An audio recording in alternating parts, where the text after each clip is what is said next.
ចាសូមជម្រាបសួរនិងសូមស្វាគមន៍សាជាថ្មីម្ដងទៀតនៅក្នុង page បន្ទីមិនចេះអរ៉ៃចាថ្ងៃនេះផងដែរយើងនឹងរៀនជាមួយគ្នាដដែលគឺនៅក្នុង simple grammar starter របស់យើងចាដែលនៅថ្ងៃនេះគឺយើងនឹងរៀនបន្តនៅក្នុងមេរៀនទី7ចាដែលមេរៀនទី7របស់យើងគឺមានចំណងជើងថា girls and boys ចាអញ្ចឹងយើងនឹងរៀនជាមួយគ្នាអញ្ចឹងសូមមកបន្តទៀតចាថ្ងៃនេះគឺយើងនឹងមានពាក្យពិបាកដែលយើងនឹងរៀនជាមួយគ្នាចានៅក្នុងពាក្យពិបាករបស់យើងគឺមានចំនួន8ពាក្យចាដោយដែលពាក្យដែលនេះខ្ញុំបានបង្ហាញនៅលើនេះចាអញ្ចឹងគឺមានពាក្យដូចជា baby box bench foot child tooth brush bird ចាអញ្ចឹងនេះគឺជា8ពាក្យដែលយើងនឹងរៀនជាមួយនឹងគ្នាចាអញ្ចឹងតើអស់លោកអ្នកបងប្អូនទាំងអស់គ្នាបានត្រៀមខ្លួនហើយឬនៅសម្រាប់មេរៀននៅថ្ងៃនេះចាអញ្ចឹងបើបងប្អូនទាំងអស់គ្នាបានត្រៀមខ្លួនហើយតោះយើងទៅរៀនពាក្យពិបាកជាមួយនឹងគ្នាចាអញ្ចឹងនេះគឺជាពាក្យពិបាកដែលយើងនឹងរៀនជាមួយនឹងគ្នាឥឡូវនៅក្នុងពាក្យពិបាកទាំងអស់នេះជាដំបូងនេះខ្ញុំនឹងអានជូនដល់អស់លោកអ្នកបងប្អូនហើយបន្តទៀតនឹងខ្ញុំចង់ឲ្យនៅពេលដែលខ្ញុំអានអស់លោកអ្នកបងប្អូនបានអានតាមហើយបន្តមកទៀតគឺអស់លោកអ្នកបងប្អូនបានអានដោយខ្លួនឯងចាអញ្ចឹងតើអស់លោកអ្នកបងប្អូនទាំងអស់គ្នាបានយល់ទេចាអញ្ចឹងបើអស់លោកអ្នកបងប្អូនបានយល់ហើយឥឡូវយើងនឹងរៀនអានជាមួយនឹងគ្នាចានេះខ្ញុំនឹងអានជូนមុន baby baby baby box box box ចាអញ្ចឹងយើងនឹងចូលពាក្យបន្តទៀត bench bench bench foot foot foot ចាអញ្ចឹងតន់ទេបងប្អូនទាំងអស់គ្នាចាអញ្ចឹងយើងនឹងចូលពាក្យបន្តទៀត child child child tooth tooth tooth brush brush brush bird bird bird ចាអញ្ចឹងនឹងគឺជាពាក្យពិបាកដែលយើងនឹងរៀនជាមួយនឹងគ្នាចាឥឡូវនេះខ្ញុំនឹងអានជូនម្ដងទៀតចាអញ្ចឹងគឺមានដូចជា baby ចា baby ដែលយើងប្រែថាកូនងា box យើងប្រែថាប្រអប់ bench យើងប្រែថាកៅអីវែងចាដោយដែលអស់លោកអ្នកបងប្អូនបានឃើញនៅក្នុងរូបភាពរបស់យើង foot យើងប្រែថាប្រអប់ជើងចា child យើងប្រែថាកូនក្មេង tooth យើងប្រែថាធ្មេញមួយរីឯពាក្យមួយទៀតដែលគេហៅថា teeth ដែលបងប្អូនទាំងអស់គ្នាចំណាំឮហ្នឹងអានឹងគេមានដោយសារតែធ្មេញច្រើនចា teeth ធ្មេញច្រើន tooth ធ្មេញតែមួយទេចាចាំបន្តមកទៀតគឺ brush brush នេះគឺយើង brush នេះគឺយើងប្រែថាច្រាសចាដោយរូបភាពដែលនេះខ្ញុំបានបង្ហាញ bird bird bird នេះយើងប្រែថាបាក់សីចាដូចនៅក្នុងរូបភាពចាអញ្ចឹងទាំងអស់ហ្នឹងគឺជាពាក្យពិបាកដែលយើងរៀនជាមួយនឹងគ្នានៅក្នុងថ្ងៃនេះចាឥឡូវពេលដែលនាងខ្ញុំអានខ្ញុំចង់ឲ្យអស់លោកអ្នកបងប្អូនទាំងអស់គ្នាបានអានតាមនាងខ្ញុំចាអញ្ចឹងយើងនឹងចាប់ផ្ដើមជាមួយនឹងគ្នាតា 1 2 3 baby baby box box ចាល្អមែនតើចាយើងចូលពាក្យបន្តទៀត bench bench foot foot child child tooth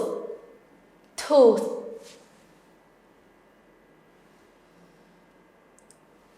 brush brush bird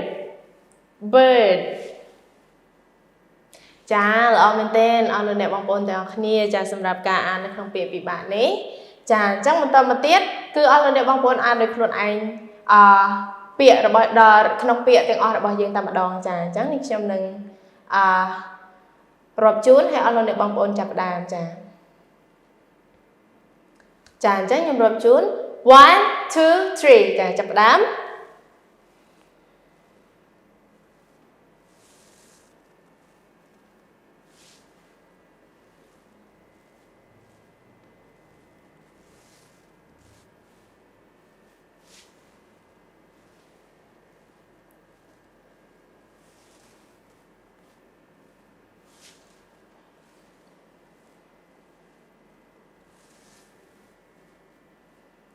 ចាល្អមែនទេអរលោកអ្នកបងប្អូនទាំងអស់គ្នាចាសម្រាប់ការអាននេះខ្ញុំអរគុណច្រើនសម្រាប់ការអាននៅក្នុងពាក្យពិបាកទាំងអស់នេះចឹងនេះខ្ញុំសង្ឃឹមថាពាក្យពិបាកទាំងអស់នេះដែលអរលោកអ្នកបងប្អូនទាំងអស់គ្នាបានរៀនជាមួយនឹងខ្ញុំនៅថ្ងៃនេះនឹងជួយអរលោកអ្នកបងប្អូនបន្ថែមទៀតឲ្យបានស្គាល់អំពីតើអ្វីទៅជាច្រាស់ជាភាសាអង់គ្លេសបាក់សីជាភាសាអង់គ្លេសកូនក្មេងឬក៏ថ្មីឬក៏កៅអីវែងប្រអប់ជើងកូនងាឬក៏ប្រអប់អញ្ចឹងដោយដែលយើងបានរៀនជាមួយនឹងគ្នាអញ្ចឹងណាចាអញ្ចឹងអរគុណច្រើនមែនទែនអរលោកអ្នកបងប្អូនទាំងអស់គ្នានៅក្នុងការដែលរៀនអានពាក្យពិបាកជាមួយនឹងនាងខ្ញុំហើយបន្តមកទៀតចាគឺយើងចូលដល់ចាថ្ងៃនេះយើងមាននៅក្នុងមេរៀនរបស់យើងគឺមានអត្ថបទចាអញ្ចឹងយើងនឹងរៀនអត្ថបទខ្លីជាមួយនឹងគ្នាផងដែរចាមិនត្រឹមតែយើងបានរៀនពាក្យពិបាកយើងមានអត្ថបទខ្លីដែលយើងនឹងរៀនជាមួយនឹងគ្នាចាអញ្ចឹងនៅក្នុងមេរៀនទី7របស់យើងគឺអត្ថបទខ្លីរបស់យើងគឺតាក់ទងទៅនឹង girls and boys ចាអញ្ចឹង girls យើងប្រែថាក្មេងស្រីរីឯ boy ប្រែថាក្មេងប្រុសអញ្ចឹងទៅចាអរលោកអ្នកបងប្អូនយល់ទេចាចំណងជើងមេរៀនរបស់យើងចា girls and boys ចាអញ្ចឹងយើងមកមើលអត្ថបទរបស់យើងជាមួយនឹងគ្នាចានេះគឺជាអត្ថបទរបស់យើងចឹងយើងឃើញហើយនៅក្នុងរូបភាពមានមនុស្សចាស់មានក្មេងមានចាស់មានប្រុសមានស្រីមានកូនងាមានមនុស្សធំចាដោយដែលអស់លោកអ្នកបានឃើញនៅក្នុងរូបភាពទាំងអស់នេះចាអញ្ចឹងដើម្បីកុំឲ្យខាត់ពេលយូរតើយើងរៀនអានអត្ថបទនេះជាមួយនឹងគ្នាចឹងនេះខ្ញុំនឹងអានជូនចឹងអស់លោកអ្នកបងប្អូនចាំប្រុងប្រៀបហើយស្ដាប់ជាមួយនឹងអត្ថបទដែលយើងនឹងរៀនជាមួយនឹងគ្នានៅក្នុងថ្ងៃនេះដើម្បីអាចនឹងឲ្យអស់លោកអ្នកបងប្អូនអាចអានតាមនាងខ្ញុំបានហើយអាចរៀនបន្ថែមទៀតដោយខ្លួនឯងបានចាចឹងយើងចាប់ផ្ដើមរៀនជាមួយនឹងគ្នា In the park I see a man a woman with 2 babies and 2 old women on a bench. At the bus stop, I see 2 men and 3 children, a boy and 2 girls. The boy is naked and look, it tricked in the bush. ចាអញ្ចឹងម្ដងទៀត In the park, I see a man, a woman with 2 babies and 2 old women on a bench. At the bus stop, I see 2 men and 3 children, a boy and 2 girls. The boy is naked and look, it tricked in the bush. ចាអញ្ចឹងនៅក្នុងរូបភាពនេះមានន័យថានៅក្នុងសួនហ្នឹងខ្ញុំនឹងប្រែជូនឲ្យលោកអ្នកបងប្អូននៅក្នុងអត្ថបទនេះចាអញ្ចឹងនៅក្នុងសួនមួយខ្ញុំបានឃើញបុរសម្នាក់ហើយនិងស្ត្រីម្នាក់ជាមួយនឹងកូនក្មេង2នាក់ឬក៏កូនងា2នាក់ចាដោយដែលយើងបានឃើញនៅក្នុងរូបភាពអញ្ចឹងមានបុរសមានស្ត្រីជាមួយនឹងកូនងាចំនួន2នាក់ចា and 2 old women on a bench ចាអញ្ចឹងពាក្យ bench មិញយើងរៀនហើយគឺកៅអីវែងចា bench ចាសំទោសអញ្ចឹងយើងមកមើលនេះគឺមានមានស្ត្រីចំណាស់ចំនួនប៉ុន្មានអ្នកបងប្អូនទាំងអស់គ្នាចាចំនួន2នាក់គឺគាត់បានអង្គុយនៅលើកៅអីវែងចាអញ្ចឹងបន្តមកទៀត At the bus stop I see 2 men and 3 children a boy and 2 girls អញ្ចឹងនៅកន្លែងចំណតឡានហ្នឹងគឺខ្ញុំបានឃើញអីគេស្ត្រី2នាក់ហើយនិងកូនក្មេងចំនួន3នាក់ចាហើយមិនទៀតបងប្អូនទាំងអស់គ្នាហើយនឹងក្មេងប្រុសចំនួនប៉ុន្មាននាក់ក្មេងប្រុសចំនួន3នាក់ហើយនិងក្មេងស្រីចំនួន2នាក់ចាអញ្ចឹង The boy is naked and look it tricks in the bush ចាអញ្ចឹងក្មេងប្រុសម្នាក់ហ្នឹងគឺឈ្មោះថា Nick ហើយបន្តមកទៀតចូលមើលនោះគឺមាន trick គឺនៅក្នុងគុំ